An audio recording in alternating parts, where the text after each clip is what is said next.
அந்த காலம் அது அது அது வசந்தத்தின் காலம், இந்த காலம் இது இது இது இன்டர்நெட்டின் காலம்.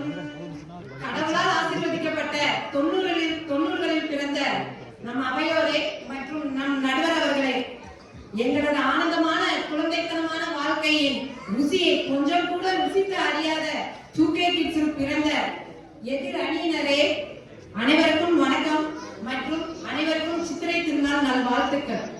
ஐயா, நாங்க 90s கிட்ஸுங்கய்யா. நாங்கெல்லாம் அப்பாவிங்களா வளர்ந்தோம். ஆனா இன்னைக்கு இருக்க தலைமுறை பாருங்க, அட பாவிங்களான்னு இருக்காங்க. இவங்களோட வளர்ச்சி எல்லாம் நல்லாதான் இருக்கு. எதுலன்னு பாத்தீங்கன்னா online games, Insta reels, YouTube ஷார்ட்ஸ்னு போயிட்டே இருக்கு. இதெல்லாம் வளர்ச்சிங்களா? சொல்லுங்க பாப்போம். ஓடியாடி விளையாடிட்டு இருந்த எங்க வாழ்க்கை எங்க? ஓரமா உட்கார்ந்துட்டு ஆன்லைன் கேம் விளையாடிட்டு இருக்க இவங்க வாழ்க்கை எங்க? சொல்லுங்க. நாங்க லாக்டவுனையே பார்த்து அறியாதவங்க, அதுக்கு மீனிங்கே தெரியாதவங்க நாங்கெல்லாம். ஆனா இவங்களுக்கு இப்பதான் பாருங்க, லாக்டவுன் கதவை கூட்டிட்டு லாக்டவுன் உள்ளேயே விளையாடிட்டு இருக்காங்க. அதுக்கப்புறம் பாருங்க, வீடியோ கேம்ஸா. டேய் குட்டி பையா, 2 வயசு 3 வயசுல கண்ணாடி போட்டு சுத்துதுங்கடா. பார்க்கவே பயங்கரச்சலா இருக்குடா. குழந்தைகள் எல்லாம் வீடியோ கேம்ஸ் எல்லாம் அவாய்ட் பண்ணுங்கப்பா. Online class. ஆமா, ஆன்லைன் கிளாஸ்ல பெத்தவங்ககிட்ட போய் கேளுங்கடா, நீங்க எங்கடா உட்காரீங்க கிளாஸ்ல? ஆன்லைன் கிளாஸ்னு ஒரு இது மட்டும் தான் இருக்கு. நீங்க எங்க உட்காரீங்க? இன்ஸ்டன்டா ஃபுட்டா? இன்ஸ்டன்டா நோயும் சேர்த்து வளர்த்துக்கிறீங்க. இதுல எங்க ஃபுட்டு? என்னென்ன நோய் வருது தெரியுமா? இன்ஸ்டன்டா. உங்க தலைமுறையில தான் இந்த பாக்கெட் ஃபுட், ஜங்க் ஃபுட்னு எல்லாம் இம்ப்ரூவ் ஆகி கிடக்கு. எங்க தலைமுறையில அப்படி ஒண்ணு பார்த்ததே கிடையாது. அரிசி கூட ஹைபிரிட்ல வந்துருச்சுடா உங்க தலைமுறையில தானே. அதனாலதான் நீங்க பாத்தீங்கன்னா நம்ம எல்லாம் வந்து பாட்டி வீட்டுல பிறந்தோம், லீவுக்கு பாட்டி வீட்டுக்கு போறோம். இவங்க எல்லாம் வந்து ஹாஸ்பிட்டல்ல பிறந்ததுனால இவங்க ஹாஸ்பிட்டலுக்கு தான் போயிட்டு இருக்காங்க. ஆமா, எத்தனை பேர் மாத்திரையை தான் கொடுக்கறது நிப்பாட்டுறதுக்கு. சாப்பாடு பத்தி பேசும்போது தாங்க எனக்கு ஒரு ஞாபகம் வருது. ஐயா, அந்த காலத்துல வண்டு கூட கூட இருக்க தேனை மெதுவா தாங்க ஐயா உறிஞ்சும். நாங்க அந்த தேன் மிட்டாயில உறிஞ்சின தேனை, அந்த உறிஞ்சின தேனை அந்த பூக்க இருக்கிற வண்டு கூட அப்படி பொறாமப்படுற அளவுக்கு தானே நாங்க உறிஞ்சினோம். அடுத்து ஜவு மிட்டாய் ஒண்ணு எல்லாருக்கும் ஞாபகம் இருக்கான்னு தெரியல. அந்த ஜவு மிட்டாய அந்த ஜவு மிட்டாய் கடைக்கார மாமா எங்களுக்கு டிசைனா கட்டிட்டு வர பாருங்க. வாட்ச் டிசைன்ல வேணுமா? வாட்ச் டிசைன், கொக்கு, வாக்குன்னு அத்தனை டிசைன்லயும் கட்டி அழகு பாப்பாரு. அதெல்லாம் மறந்துட்டீங்களா என்ன? அதுக்கப்புறம் பாத்தீங்கன்னா கண்ணத்துலயும் கொஞ்சோண்டு ஒட்டி இருக்கணும்னு அதை பாத்தீங்கன்னா வேர்வையிலையும் அந்த இனிப்பையும் சேர்த்து நீங்க சாப்பிட்டு பாருங்க, அவ்வளவு ருசியா இருக்கும். இத சொன்னோம்னா உங்களுக்கு இதுல எல்லாம் இன்ஃபெக்ஷன் அது இதுன்னு சொல்லுவாங்க. அந்த காலத்துல ஏதுங்க எங்களுக்கு இன்ஃபெக்ஷன்? உங்களுக்கு தாயா ஆஸ்பத்திரியிலே கடக்க வேண்டியதா இருக்கு.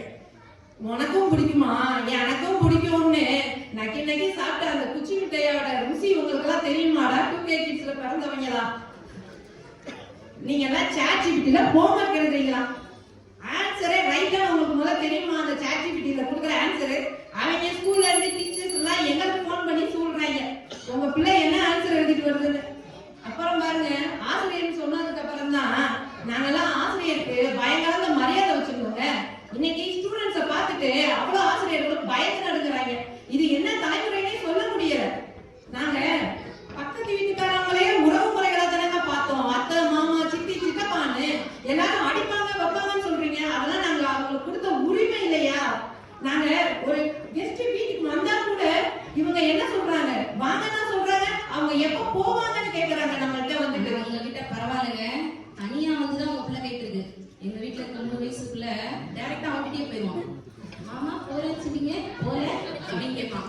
அது இல்லாம பின் குறிப்பா அடுத்த தடவையாச்சும் சாப்பிடறதுக்கு ஏதாவது ஸ்நாக்ஸோட வாங்க அப்படின்னு சொல்லி அனுப்புறாங்க. என்ன பண்றது? சரிதான், நீங்க சொன்ன மாதிரி ஒரு ஃபேமிலி படத்தை குடும்பத்தோட உட்கார வச்சு பார்க்க வைக்கலாம்னா இட்ஸ் போரிங்ன்றாங்க. எங்க போரிங்ன்ற வார்த்தைக்கு அகராதிலே எங்க தலைமுறையில இல்லையேங்க. இதெல்லாம் நம்ம எங்க போய் சொல்றது? சரிதான், பசங்களுக்கு இன்றைய தலைமுறையில ஸ்கிரீன் டைம் அதிகமாயிடுச்சுன்னு சொல்லிட்டு எத்தனை குழந்தைங்களுக்கு ஸ்பீச் டிலே ஆகிட்டு இருக்கு பாத்தீங்களா? எத்தனை பேரண்ட்ஸ் டாக்டர்கிட்ட போயிட்டு தெரப்பி கொடுத்துட்டு இருக்காங்கன்னு உங்களுக்கு தெரியும் தானே? அதுக்கப்புறம் இன்றைய தலைமுறை பெற்ற குழந்தைகளுக்கு பெற்றோர்களுக்கு நான் சொல்றேன், கண்டிப்பா நம்மளோட வாழ்க்கையில நடந்த நல்ல விஷயங்கள் எல்லாம் குழந்தைகளுக்கு தயவு செய்து பகிர்ந்துக்கோங்க. அப்படின்னாதான் அவங்களுக்கு அந்த நம்மளோட நல்ல விஷயங்கள் எல்லாமே போய் சேரும். நம்மள பூமர் பிரிஞ்சது என்ன வேணாலும் சொல்லிட்டு போறாங்க, அந்த பூமராவே இருந்துட்டு போறாங்க. 2K கிட்ஸ்களா. அதுக்கப்புறம் நடுவர் அவர்களே, எல்லாருக்கும் நான் கடைசியா ஒண்ணே ஒண்ணு சொல்லிக்கிறேன். டைம் டிராவல் மிஷின் ஒண்ணு கொடுத்தா கண்டிப்பா நம்மளோட குழந்தை பருவத்துக்கு தானே நம்ம எல்லாரும் சேர்க்கணும்னு நினைப்போம். நடுவர் அவர்களே, உங்களுக்கும் அதானே ஆசையா இருக்கும் இல்லையா? கண்டிப்பா கண்டிப்பா. நம்ம நடுவர் அவர்களே டைம் டிராவல் பண்ண வச்ச பெருமை எங்க அன்னைக்கு தான் சேரும். கண்டிப்பா டைம் டிராவல் பண்ண வச்சதுனாலே எங்களுக்கு நல்ல தீர்ப்பு வழங்குவாருன்னு விடைபெறுகிறேன். நன்றி. டைம் டிராவல் பண்ணி திரும்ப வந்து விட்டுட்டீங்கன்னா பரவாயில்லம்மா, வீட்டுல ஃபுல்லா காத்துட்டு இருக்கான். அதுக்கப்புறம் மிக அருமையா பேசினாங்க தங்கமணி அவர்கள். ஒரு விஷயத்த வந்து சொன்னாங்க, அதாவது இந்த கால குழந்தைகளுக்கு வந்து ஸ்பீச் டிலே குறைபாடு வந்து அதிகமா இருக்குதுன்னு. நான் சைக்காலஜிக்கு வந்து இன்டர்ன்ஷிப் வந்து அட்டன் பண்ணிட்டு இருக்கும்போது இந்த குறைபாடு இருக்கிற பல பிள்ளைகள் வந்து நாங்க பார்த்தோம். ஆனா அதுக்கான முக்கிய காரணம் என்ன அப்படின்னு பாத்தீங்கன்னா, மிக இளைய வயசுலயே அவங்களுக்கு வந்து இந்த டிவியை போட்டு விட்டுறாங்க. அப்ப டிவியில வந்து உங்களுக்கு உதட்ட பார்த்து வந்து பேச முடியாது இல்லைங்களா? அந்த காலத்துல வந்து யாருன்னா ஒருத்தர் வருவாங்க, பக்கத்து வீட்டு மாமா, அக்கா, தாத்தா, பாட்டி வீட்லயே இருப்பாங்க, பேசிக்கிட்டே இருப்பாங்க. அப்ப அவர்கள் உதடு அசைவதை பார்த்து அந்த பிள்ளைகள் வந்து அதிகம் பேசினாங்க. ஆனா இந்த வாய்ப்பு வந்து இப்ப குறைஞ்சிக்கிட்டே வருது. ரொம்ப அருமையான ஒரு விஷயத்த வந்து தங்கமணி அவர்கள் வந்து சொன்னாங்க.